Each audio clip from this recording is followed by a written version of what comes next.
We had this period with Joe Biden in America where we never heard from the president, or we did, and he didn't make sense, or he's reading these note cards, or whatever it is. It's just an absolute disastrous mess. Now we have the opposite, a president who likes to talk to the press, who likes to talk to the American people, exquisitely competent in his language, what he's conveying, and certainly in the early days of an administration, exciting, new things going on. He just announced this A1 project, $500 billion. AI, I meant. AI, A1. Isn't that a A1 sauce? Yeah.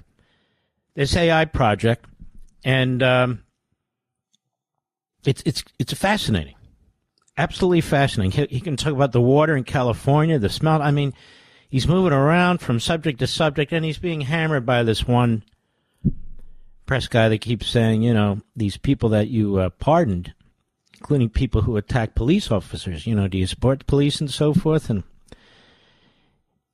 he said to the guy, you know, he basically said to the guy, he said, look, you've got prosecutors who don't put people in jail for murdering people. You got Biden, who commuted the sentences of all kinds of criminals. Didn't say murders, but we know what he meant. And so forth and so on. And I find this interesting myself. Last night I focused on what nobody else was focusing on, this guy, Peltier, who was charged and convicted of participating in the cold-blooded murder of 2 FBI agents who were hurt, and they shot them in the head. And he's been in prison for decades, and there's always been this movement to get him out and so forth and so on. And one of the last commutations given by Biden was to him, in addition to his family and so forth, and the J6 committee members. We've never seen anything like this before. Never. We've just never seen anything like this before. And the media didn't seem all that worked up about it. They started to print some stories and so forth, but the bottom line is, that's serious. That's serious. President Trump said, I don't support people who attack cops, but a lot of these guys have already served years in prison. And some of them got ridiculous numbers of years in prison, and some of them, I would argue, who are accused of attacking cops actually didn't attack cops. But there are some who did. There's no question about it. But these commutations for murders of the most horrendous kind,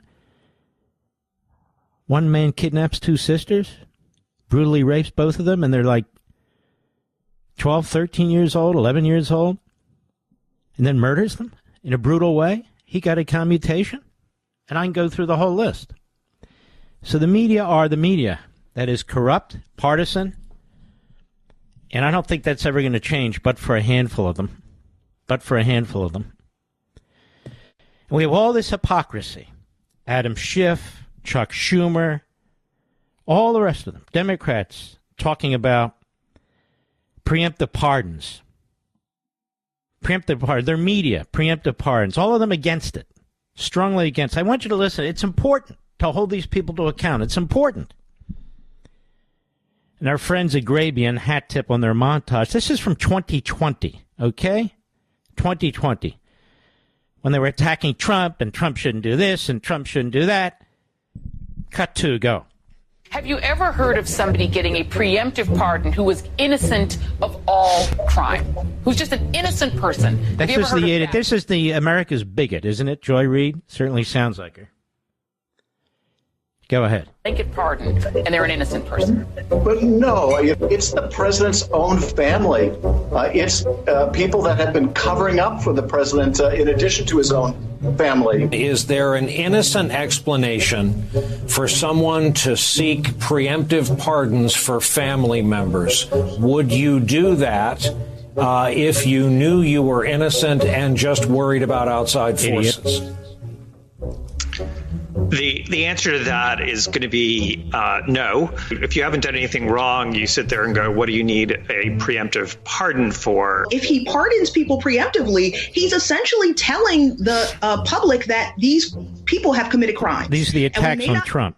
they are. By the way, didn't preemptively pardon anybody. Go ahead. Pardon is clear evidence that crimes have been committed. I imagine if he decides to issue these preemptive pardons, it will be cast in a way that he is protecting his family and protecting their reputations from, villainous exterior forces that are against him. First off, we should just take a deep breath and acknowledge the audacity of a president who's so clearly concerned about his own criminal culpability and that of his family members that pardons are a major obsession with him. The idea of a kind of prospective pardon, this sort of permanent federal get-out-of-jail-free card, that seems to be what we're talking about in the case of this, right, with Giuliani and his 3 eldest children who, as far as we know, have not been convicted of a crime.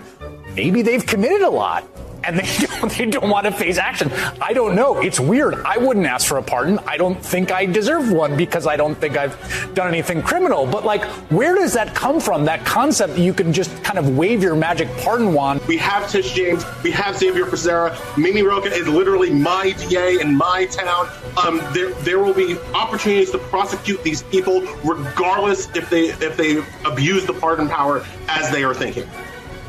Hopefully, Ellie, there will be a skyfall on this entire crime family, and there will be another day for them to die. The president does indeed pardon, let's say, Giuliani or any members of his family.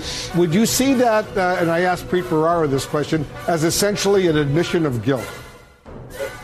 Oh, I certainly would view it that way. I think millions of Americans would view it that way. If there was no belief in criminality, why would he think a pardon was necessary? CNN has learned President Biden will pardon his son Hunter Biden. It's unbelievable, isn't it? And the corrupt media, it's just sickening. And that's why you despise them, and you should. And Biden on CNN, December 2020, he's all cocky. He's coming into the White House, and they're worried about Trump with pre-pardons. Again, there were no pre-pardons. There will be probably next time, because now Biden has set a precedent. Just as Biden set a precedent with all these early executive orders, did 90 of them or something in the first few days, Trump said, okay, I can outdo that. You notice when Trump came in 2017, he didn't do extensive executive orders. He did them now. The Democrats burned down these traditions. They opened the pathway to these sort of things, and then they complain about them. Here's Biden, cut one from fake Jake Tapper. Go. President Trump is reportedly considering a wave of preemptive pardons. Does this concern you? All these preemptive pardons? Well, it concerns me in terms of what kind of precedent it sets and how the rest of the world looks at us as a nation of laws and justice. You're not going to see in our administration that kind of approach to pardons. Nor are you going to see in our administration the approach to making policy by tweets. It's just going to be a totally different way in which we approach the justice system. Yeah, totally different way, you fraud, you phony, you fake. Just a constant liar, a psychopath. And the media go right along with him, high and low, it doesn't matter. Then look at him, he's given more pardons and commuted more sentences than any president in American history, probably more than any 10 presidents in American history combined. And the most loathsome kind of people, murderers. Murderers. He gives all these pardons to his family, and I want to reiterate again, I want to underscore this point, it's important. He did it to protect himself. He pardoned his son the way he pardoned him to protect himself. He's pardoning his family members the way he's done it to protect himself. That's what he's done. I would also say to the media, you're worried about the Proud Boys and the Oath Keepers. I'm not a special pleader for either of them in any respect, any way, any day, period. But here you have people who've murdered people having their sentences commuted. Murdered people having their sentences commuted. What, there should have been Oath Keepers and then Proud Boys, and then he wouldn't have commuted their sentences? Is that about right, Mr. Producer? I mean, perspective is everything. Context is everything. And I'm quite serious about this. And the fact that Joe Biden sold his office, sold it, especially as vice president, but he sold his office. Now that is a crime against society. That's a crime against your country. He did these pre-pardons, these so-called preemptive pardons, because he needed to. Because he needed to. Because he knows what his family members did. He knows how they were all enriched. And yes, there's efforts and there's ways to try and to scheme this and deal with it, but none of which will be satisfactory or bring anything close to full justice. So he's created this precedent now for mass preemptive pardons. There have been preemptive pardons in the past, but nothing like this. Very specific to history, like a Ford for Nixon. Completely understandable. We've talked about these. Washington did some for a significant group of individuals and so forth. Biden did it for family members. Nobody's ever done that. He did it for all of his family members. All of them. I mean, not distant relatives, but the close circle. Think about that. He used the office of the presidency to make money, the office of the vice presidency to make money, and then he uses the office of the presidency to cover his tracks. That's what he did. Then you have this Marxist, Jamie Raskin, who was on the January 6th committee. He's on MSNBC. And listen to this. Cut 3, go. Did you accept your pardon, and would you advise your staff to accept theirs? Well, I'm not even sure that's part of the process. I'm trying to connect up with a lawyer to figure out whether you accept or reject a pardon. Let me help you out, dummy, Mr. Constitutional Expert. I think it's the Soviet Constitution, not the American Constitution. You've been pardoned by the president, so the federal government will not pursue you. But if you say, I reject that, and you go into court, and the Department of Justice is free to pursue me, then the Department of Justice will pursue you. You can be voluntarily pursued. Now, it's never happened before, but there's nothing that prevents it. As the individual who receives the pardon, you can reject the pardon. You're not required to accept a pardon. In fact, we have 2 individuals who had their death sentences commuted, and they said, no, we reject those commutations because we're challenging the conviction, period. So they're throwing the dice, and they rejected it. So yes, Raskin, I'll be your lawyer, you dumb bastard, and I'll do it for nothing.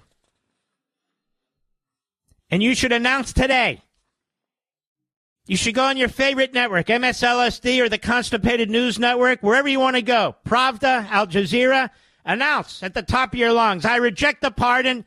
If the Justice Department under Donald Trump wants to pursue me, then go at it. Say it. Say it, you chicken. Say it. You creep. You jerk.